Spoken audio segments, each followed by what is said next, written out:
beta cities are better than alpha cities? Whoa, whoa, whoa, what am I talking about? That's a good question. Now, a study came out in 2024. They do this every year, I believe. The Globalization in World Cities Committee or something like that ranks cities based on their level of sufficiency and importance on the global scale. And I actually thought this would tie into a previous video about the best and worst cities for expats, as well as my best cities to live a affordable luxury lifestyle video, because I think this list will encapsulate, I guess, to a certain extent of places you can go that aren't going to be super expensive, but are really well connected, have great amenities where you can achieve that luxury lifestyle at an affordable price. And I say this because someone was telling me the other day that prices all across the world have evened out. And if you're living a luxury lifestyle, it doesn't matter where in the world you are. And I said, look, dude, that is completely ridiculous. The entry point to a luxury lifestyle in Bangkok is a fraction of what it is going to be in a place like Dubai or Singapore or London or New York or Paris. So that is completely insane. But if you parse through this data, you can find some absolute hidden gems that have luxury amenities, have an affordable cost of living, but also give you that luxury lifestyle. Now, I'm also recording this because Connor Klein made a similar video where he focused mostly on New Europe, which is the region of Europe that he lives in and that he talks about frequently. And so you should check out his video. It's a great video. Some very interesting insights in that video. But I kind of wanted to go through this in a different fashion, if you will. And to give you some context, the alpha cities are essentially London and New York, and they are essentially a high level of integration, and they are pretty much cities that are globally the most relevant and have the most impact on the economy. And they go alpha plus, and then alpha and alpha minus cities. And all these places are essentially are just like a tier below London and New York in importance, and they also contribute to the success of London and New York, which are obviously the economic powerhouses of the world. Then beta level cities. These are important world cities that are instrumental in linking their region or state into the world economy. Gamma level cities, these can be world cities linking smaller regions or states into the world economy, or important world cities whose major global capacity is not in advanced producer services. No idea what that means, but feel free to look it up. These, and then there are cities with sufficiency of services. These are cities that are not world cities, but they have sufficient services so that they are not dependent upon more world globalized cities. These are mainly going to be smaller capital cities and traditional centers of manufacturing regions.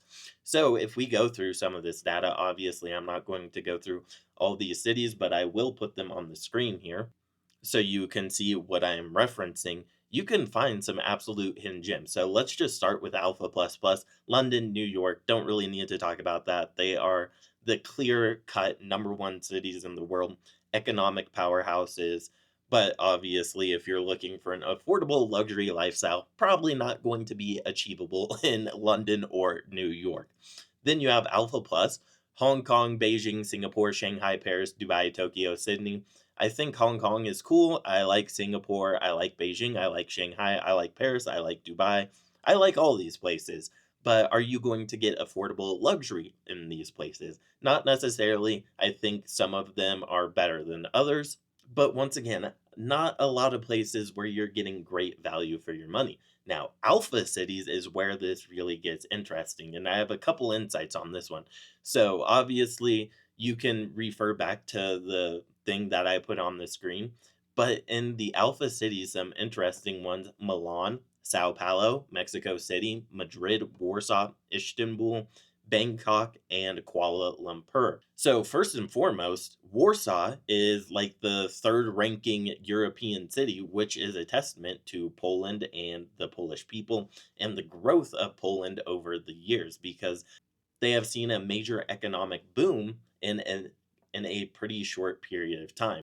I'm interested to see the path Warsaw takes because it has gotten more expensive, and I believe it will continue to do so because more people have left other major parts of Europe, like Germany, to go work in Poland because of the wages and there's just more job opportunities. But the fact that Warsaw is only ranked behind London, Paris, and it's on the same tier as Milan and Frankfurt in Germany really shows how great of a lifestyle you could really live in Warsaw. But otherwise, I talk about Sao Paulo, I talk about Mexico City, I talk about Bangkok, I talk about Kuala Lumpur.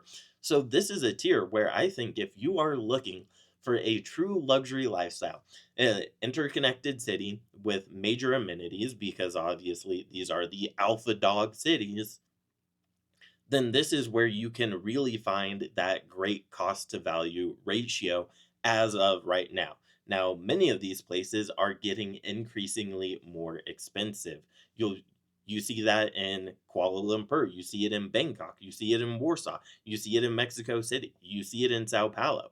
Now, are they expensive right now? No. Certainly in comparison to like Milan. Milan is pretty expensive if any of you have been there. I also talk about Madrid. Madrid, also not the cheapest city, but I love Madrid as a city. But this is really where I think you can start getting into that luxury territory for bargain prices. But once again, you have to parse through the data because not all these places are super affordable. Then alpha minus ones, you have Buenos Aires in there.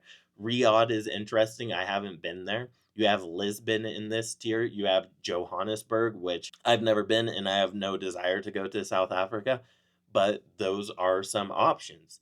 So if you just go through this data, you can find a lot of cities that maybe don't get a lot of attention or love on the internet, but if they're ranking in this list, they probably have good amenities. They probably have a quality of life that is pretty high because of the economic powerhouse that these cities tend to be. So if you are a big beta boy and want to live in a beta city, then here are some interesting ones: Bogota, Ho Chi Minh City, Rome, Budapest, Athens. Then we got a big gap of places I wouldn't really want to recommend: Barcelona, Lima, Prague.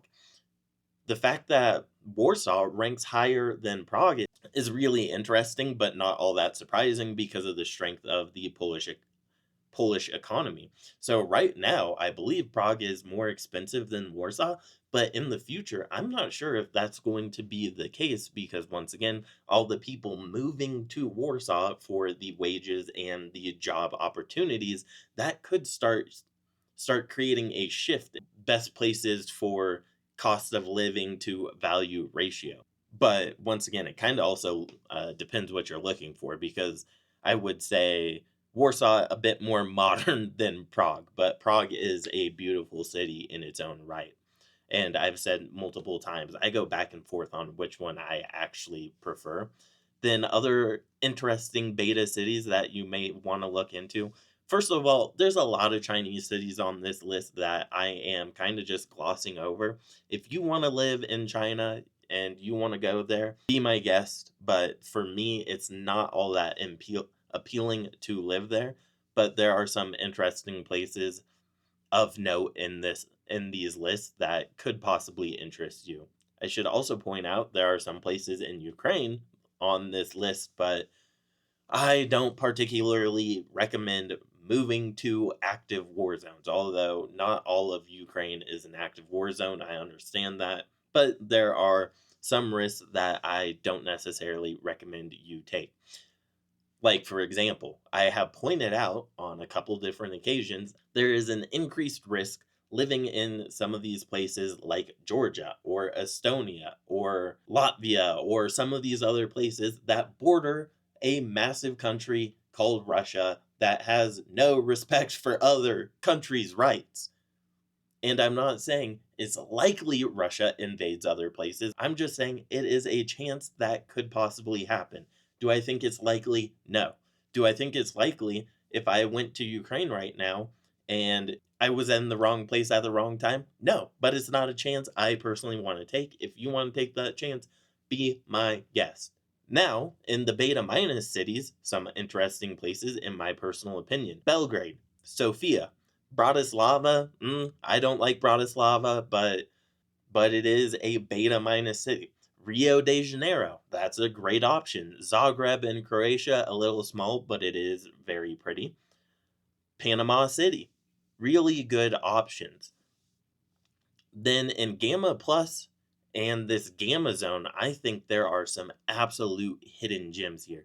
Tunis and Tunisia. This is a place that I have talked about recently. It's a place that I am dying to go to. I absolutely want to go there as soon as possible. Heard nothing but great things about it. Porto, that's another great place.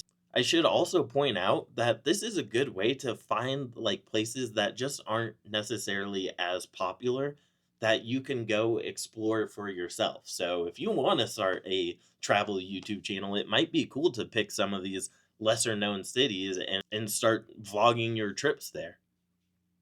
A place that Connor Klein talks about, Almaty in Kazakhstan or something like that. That could be an interesting place. I don't know, never been. Gamma Monterey, that's another place I've talked about a couple times. Tbilisi in Georgia, Osaka in Japan, Tirana, Albania hidden up the list. Look at that. You got San Salvador, Muscat, the place that I said is the most interesting place I've been in this year. Phnom Penh, or however the hell you say it, in Cambodia, another place that could be really interesting. Bologna in Italy, some absolute hidden gem. Riga, Latvia, a lot of hidden gems in here. Poznan in Poland, Valencia, Katowice, or I don't even know how you say it in Polish, but it's a Polish city. I think it's relatively close to Krakow. Um, Bilbao. So a lot of the places I've talked about have come into this list. Now, sufficiency and high sufficiency. Once again, these are like self sustaining cities that don't have to rely on other places. Izmir in Turkey, really interesting. Vilnius in Lithuania. You also have Querétaro in Mexico. You have Skopje in North Macedonia. La Paz, that could be in a couple different countries, so I don't want to say which La Paz that is. And then Guadalajara is a high sufficiency city. In sufficiency, you've got Wrocław in Poland, you've got Malaga in Spain, Tallinn, Medellin, Krakow, some Italian cities, some Brazilian cities, Sarajevo, Florence, Cordoba, some really interesting places. Yerevan in Armenia, Asuncion in Paraguay. Look at that. Seville. Wow. There are some Barranquilla, San Luis Potosi, quite a few interesting options. So if you're looking for a place that is maybe a little bit more off the beaten path, but still developed and probably not over touristy, you might want to look into some of these sufficiency, high sufficiency, and gamma cities. Most of the beta ones are pretty well known, and obviously the alpha ones are really well known. But I really think if you are looking to find a high quality of life for with great value for your money, it might be a good exercise to just go through this list, take your time, and see what sticks out to you and what interests you. Because I can tell you right now, I'm probably going to add some places to my travel to list based on what I have seen here. Anyway, we're going to wrap up this video. Thank you for watching. I truly appreciate it. And I will see you guys in the next video. And as always, peace, much love.